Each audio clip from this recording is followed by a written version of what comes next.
From the Hussman School of Journalism and Media at the University of North Carolina at Chapel Hill, covering the full range of Tar Heel athletics. This is Sports Extra.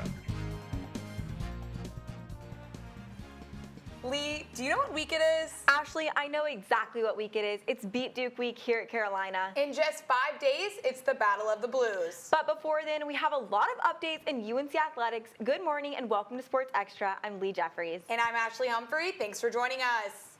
After back-to-back one-point losses, the men's basketball team looked for redemption against Boston College on Saturday. The first half was close, but it was the veteran duo RJ Davis and Jalen Washington with key drive-in dishes who helped keep the Tar Heel offense in action against Hastings and the Eagle defense. Boston College had the hot hand behind the arc, sinking 14 threes on the day. You heard me right, 14, while UNC defense stumbled as they packed the paint and couldn't cover outside shooters. The Eagles led for most of the second, but Drake Powell secured a 5-second count as regular time expired, and it was free basketball as the Heels headed into overtime. Starter Seth Trimble was hungry for the basket in overtime with this short-range jumper between two Eagle defenders. And Ben Allen Lubin sent the Eagles flying back to Boston with an emphatic dunk. The Tar Heels secured the stress-inducing victory and brought home the biscuits, 102-96. They hit shots. They took advantage of us taking away the paint, and they really capitalized from three. I think they shot 8 from 12 from 3 in the second half. And that's, I mean, you shoot like that, you're going to be in any game you play in. Our men's basketball analyst Spencer Haskell joins us now for more about Saturday's narrow win, or near disaster, depending on how you look at it. Spencer? Ashley, the only word Coach Davis could use to describe Carolina's defensive performance on Saturday was disappointed. The Heels let Boston College shoot 55% from the field and an even more ridiculous 60% from beyond the arc. Now, if that's not enough, the Eagles were averaging only 6 three-pointers a game this season, but on Saturday, they knocked down 14. It just looked like the Heels did not want to be there at all defensively on Saturday. Let's take a look. Now, for the most part, it was as simple as a lack of communication. In this first clip here, we're going to see Elliot Cadeau and Seth Trimble on a simple dribble handoff. Cadeau thinks they're switching. Trimble doesn't realize it, and by the time he does, it's too late. He gets picked off by the screener, and it is a wide open three for Boston College. Now, in the second half, it was more of those same simple defensive breakdowns. On this one here, we're going to see a simple drive and kick. Now, RJ Davis and Ty Claude are in a great position to defend this dribble drive, but for some reason, Seth Trimble has drifted all the way from the corner into the paint, leaving his man wide open for a kick-out corner three. And then in this third clip, it's the same miscommunication that we saw in the first clip. This time, it's RJ Davis and Drake Powell. Powell thinks they're switching. RJ doesn't realize it, and by the time he does, it's too late. He gets picked off by the flare screen, and it is another wide-open triple for Boston College. These simple defensive breakdowns can't happen at this point in the season. Now, I will say, credit to the offense for looking great, and they found a way to fight back and ultimately save their season. Had they dropped this one on Saturday, the NCAA tournament would have completely been off the table. But one thing's for sure. Performances like the ones we've seen across the past week just can't continue. Ashley? Spencer, another thing Coach Davis addressed on Saturday was Carolina's defensive urgency. What did you make of his comments? Ashley, I think he was exactly right to criticize it. He said that this team has always found that defensive urgency when they need it, but that's just not good enough. It's got to be there from the jump and not just when they need to dig themselves out of a hole. Now, Carolina opens a make-or-break stretch of their season Tuesday night against a Pitt squad that's a whole lot tougher than Boston College. So the Heels are going to need a whole lot more of that defensive urgency that Coach Davis has been begging for. Well, fans hope the Heels are able to figure it out on Tuesday because we all know what's coming up on Saturday. Thanks, Spencer. The women's basketball team took on conference rival FSU yesterday, looking to continue a 5-game win streak against the #2 offense in the nation. Sharp shooting from Lexi Donarski jump-started the offense early, allowing Alyssa Utsky to take over and notch double-digit points before the end of the first quarter. It was no cakewalk, though, as lethal middies from FSU's Michaela Timpson kept the two squads neck and neck. Strong post work from Maria Gokdane gave the Heels a 1-point edge, entering the locker room up 44-43. Big-time second-half plays from Lexi Donarski and Alyssa Utsby once again ignited a shootout from both teams. Down 2 with 4 seconds left, point guard Renaya Kelly hit a clutch mid-range to tie it at 84. But FSU didn't let up with this scrappy paint play as the last second expired to hand the Heels the 86-84 loss. And yeah, we had like good flows and bad flows of offense, and we're just trying to hang on to those good flows as long as possible. And we're just going to keep watching film and adjusting before we get on the road. And then in the last possession, you give them 3.5 seconds to score, and they sort of need to make a heroic play, and she did that. So. Women's basketball analyst Molly Malik joins us now. Molly, inability to defend the three seems to be a theme for us today. Lee, the Heels took on Tanaya Latson, the top scorer in the nation, and lost because of her buzzer beater layup. Yet, the Heels' lapses in defense started long before that. Florida State continually took advantage of this and dominated at the three-point line as a result. Let's take a look. In the first quarter, we start to see some patterns. Amaria Gordon brings the ball up, finds an opening, and passes out to Sydney Bowles, who's ready to shoot the three. India Navarre is late to reach her. Let's look to 4 minutes later. The ball is brought in from the baseline, and Latson's going to trick 3 defenders over here, who then allows her to toss the ball out to Bowles, who shoots again for a nasty 3 from the exact same position. The Heels had a hard time closing out shooters in this game. Additionally, the Seminoles stuck with strategy, with 14 seconds to go as Latson protects the ball against Alyssa Utsby and Lexi Donarski. They're the only ones there when Bowles gets the ball once again for that nasty 3 to put FSU ahead. Florida State is a quick team, and stopping them requires a moving and ready defense. Ultimately, the accumulation of 9 three-pointers by the Seminoles ended the Heels' 5-game winning streak. The Heels have some work to do defending the arc. Lee? Molly, while yesterday's defensive showing left the Heels unable to secure the win, what did you think of their offense? Lee, the Seminoles hold the number 2 offense in the country, and the Heels knew they were going to have to match that. I think they held themselves well. The Tar Heels had 5 double-digit scores, including freshman Lainey Grant with 13 points. And the tug-of-war even brought the Heels multiple game leads. Yet, Latson's 25 points were too much for Carolina to handle. Fans hope the Tar Heels' next game is a little less of a nail-biter when they head out west to take on Cal Berkeley Thursday night. Thanks, Molly. On Sunday, UNC Athletics celebrated National Girls and Women in Sports Day in style. Avery Bales brings us the story of an event full of fun, learning, and empowerment. I'm here at the Bill Coleman Practice Complex, and today they're having the National Girls and Women in Sports Day. As you can see behind me, they have multiple clinics going for kids of all ages and everyone who wants to come. This is a great event for little kids and everyone to learn about women's sports and how amazing they can be. Athletes from nearly every sport at UNC, field hockey, soccer, gymnastics, track and field, lacrosse, softball, volleyball, swim and dive, and rowing were here to share their skills. Kids rotated through stations, soaking up tips, tricks, and inspiration from the best. When I heard about this from one of the other moms, I thought what a great way for her to see how women interact with sports, how popular it is, what good things it can bring to your self-esteem and your confidence. So I signed right up. At the field hockey station, kids got hands-on experience with sticks, dribbling through cones, and taking their best shots on goal. My favorite things about this event is just meeting all the little girls and boys that want to learn more about women's sports and just have a great time with them, grow the game, especially field hockey. It's a smaller sport, but showing everyone how amazing Carolina athletics are and how much they care about women's sport. At the volleyball station, kids learn how to pass and were able to do so with the volleyball players. These little girls that can have such big dreams about, I don't know, maybe becoming a UNC athlete one day. I think that was really cool. At track and field, they learned how to throw mini javelins and were able to practice their sprinting. To empower them that they can go and explore all different kinds of sports and that they can be really strong and also be feminine at the same time. The day ended with a special treat, tickets to the women's basketball game against Florida State, a perfect finale to a day full of inspiration and celebration. I'm Avery Bales, reporting. And we just heard about the outcome of that contest. Too bad the Heels couldn't give the kids a win to top off the day. Carolina women's lacrosse started the season against Elon in an exhibition on Saturday at the Bill Coleman Practice Complex. UNC started with a bang as Chloe Humphrey passed the ball from behind the crease to Caroline Godin, who scored their first goal within 30 seconds. The Heels kept their momentum going throughout the first quarter as Marissa White caught the ball on a cut to the goal, rounding off her hat trick to make the score 6-0. The Heels didn't slow down in the second, with Ashley Humphrey scoring a hat trick of her own, including 2 goals assisted by her sisters, Chloe and Nicole. Carolina finished the game strong with a goal from Olivia Vergano, winning the exhibition game 20-4.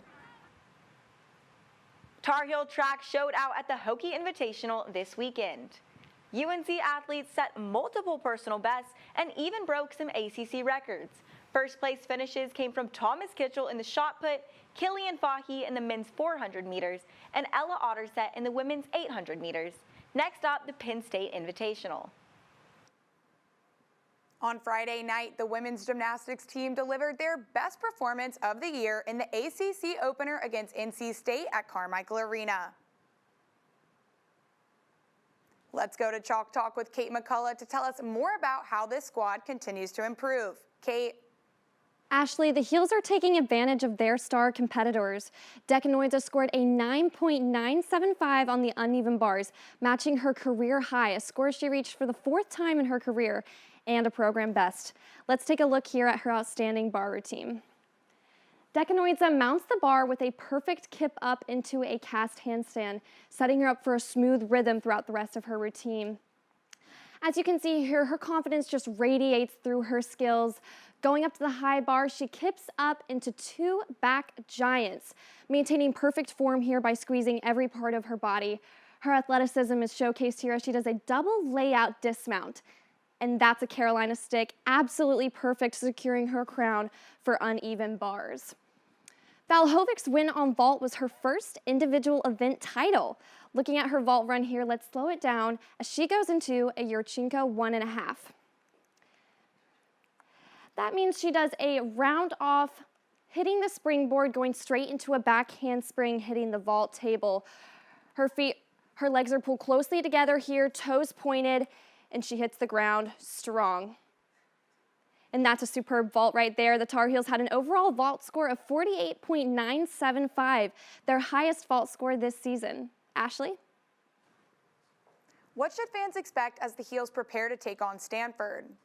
Well, Ashley, Stanford is ranked number 15, so Carolina can expect a tough competition on Friday. Stanford's best rotation at their last meet against Pittsburgh was on the balance beam, scoring an overall of 49.175, so the Tar Heels are going to have to work hard to keep up with the Cardinals' success on beam. However, the Heels rocked it on the vault against NC State. Another powerful vault performance will be important for the Tar Heels if they want to bring home the win on Friday. We'll see if the Heels can step it up against Stanford. Thanks, Kate. From representing the England national team to now shining at UNC, Alice Ripper is making waves on both sides of the Atlantic. Adair Martin tells us how her lacrosse journey spans continents. Alice grew up in Chipperfield, a tiny village on the outskirts of London, where she first picked up her stick in high school. Her talent quickly earned a spot on the England national team, representing her country on the international stage. I started that when I was a little bit younger. They do like regional academies and then you move up to national academy and then fully in the national team, which I joined in 2023.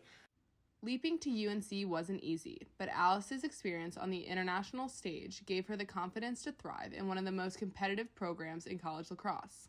I wanted to be in the best place for lacrosse. I thought if I'm going to do this, I'm all in, and I want it to be like the biggest challenge I've ever had and play against and with the best players. Alice isn't just following her dreams, she's carrying the legacy of English players who've paved the way for her. There have been people who've gone before me who I looked up to so much, like growing up and growing through the sport. Now, at UNC, Alice thrives in the team-first environment, bringing her unique perspective and passion to the Tar Heels. The thing I love the most is having so many people around me that want the same things and have the same ideals as me. This season, the team has focused on finding a sense of belonging and camaraderie, balancing their shared ambitions with the joy of playing together. Dream for the season, obviously win the Natty and the ACCs. That would just be insane. I think that's the only goal, obviously, like really, but then just like having fun with everyone and carrying on as a team. I think we're really special, and like I've got on with so many different people in so many different ways. Whether it's on the international stage or under the lights in Chapel Hill, Alice Ripper continues to inspire, proving that ambition and hard work can take you anywhere. I'm Adair Martin reporting. From Chipperfield to Chapel Hill, Alice Ripper is a name to watch in the world of lacrosse. On Friday, the UNC men's tennis team opened up the ITA kickoff against Memphis. Memphis took an early lead after clinching the doubles point. Vladislav Melnick would be UNC's only winner as the Tigers defeated the Heels 4-1. In the consolation match, the Heels won the doubles point before Charlotte took 2 singles matches for a 2-1 lead. Men's tennis moves to 2-1 on the season, and the Heels return to Chapel Hill to take on Illinois this Saturday. On Saturday, number 9 UNC women's tennis hosted Alabama for the first round of the ITA kickoff. The Tar Heels wasted no time in doubles to get the victory against the Crimson Tide and earn the first point. In singles, junior Reese Brantmeyer cruised through 2 straight sets as her opponents had no answer for her powerful serve. Number 9 ranked Theodora Rabman showcased her strong forehand return and agility. The match-winning point was decided by freshman Alanis Hamilton, who continues to make her mark through dynamic ball placement to outlast her opponent. The Heels defeated Alabama 4-1 to claim a spot in the ITA championship. In the championship match against Wisconsin, the team set the tone in doubles. A nail-biting 7-5 victory by Carson Tangalik and Susanna Maltby broke the tie and got Carolina the point. In singles, the Tar Heels came out dominating the courts. Reese Brantmeyer got the first singles win for the Heels after winning back-to-back sets and sweeping the second. Thea Rabman locked down a well-deserved win after a close matchup rolling back and forth for tight points. Definitely, I thought I got into a fast start. I really wanted it today. We had a tight doubles point. Every single court battled like crazy, so I'm really proud of how they responded, and feel like we're feeling pretty good going into indoors. The team will now head to Athens to play Georgia on Saturday before going to Illinois for the ITA Indoor Team Championship. Fencing took on Penn State at the Penn State Invitational on Sunday. North Carolina had a strong showing, beating Wagner, Haverford, and Penn State. Undefeated Maximo Zaft and Eli Lippman led the way for the men, and Marisol Capella led the women. Carolina will compete next at Duke. We're officially back with the first 2 Play of the Week contenders of the semester. First up, we have the incredible Drake Powell securing a pass from Elliot Cadeau and absolutely slamming a shot in over Boston College. And then on the next one, we have Alitza Utsby showing off her outside game by draining this 3 from the wing, her second one of the game. Head over to our Instagram stories to vote for your favorite Play of the Week, and we'll announce the winners on Friday. UNC will be hosting the American Jump Rope Federation qualifiers in February. Emma Kane sat down with one of the teams to see how they're preparing to earn a spot at the World Championships. On your mark, get set. The Bouncing Bulldogs is a jump rope team based in Chapel Hill. For more than 35 years, the nonprofit has been serving the community, encouraging fun and fitness. The program was started by Coach Ray Frederick and is made up of jumpers from schools all across the Triangle. It's my 13th year of jumping. I've been jumping for 10 years. Taylor and Elijah are 2 of the team's co-captains who hope their leadership can guide the team through training for qualifiers. Right now we're training for the U.S. trials. I've been training for qualifiers since September. It takes a lot of time to be able to get ready for all of the events that we compete. The Bouncing Bulldogs will be competing here at Fetsu Gym in February, hoping to earn a spot on Team USA to compete in the World Jump Rope Championships. The team will compete in 15 different events. My favorite events are the double dutch events. I think I'm most looking forward to competing our double dutch freestyle routines because they're really fun to make up, but they also take a lot of teamwork and communication. To prepare for all of these events, jumpers are constantly at the gym. I'm here 7 days a week. Every day, around 20 hours a week. But these hours are for more than just training for themselves. Your leadership is the whole basis of the program. My favorite part about teaching younger jumpers is definitely helping them learn new skills and just seeing the excitement on their faces when they get that skill. Especially 8th grade in high school, you start teaching the classes in the camps, also start teaching and leading the younger kids' practices and helping them. And giving back to the community is also a big part of the program. The gym is open to anyone who wants to jump. Rubens, who is a beloved member of the team, has Down syndrome and has been a part of the program for 9 years.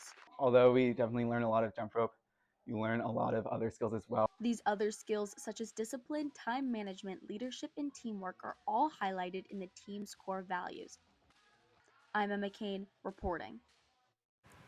Lee, do you think you could jump rope like that? Ashley, there's absolutely no shot, but I do hope our basketball team jumps in with that same energy on Saturday. I sure hope so too. That does it for this edition of Sports Extra. We'll be back on Friday with a preview of another exciting weekend of Carolina athletics.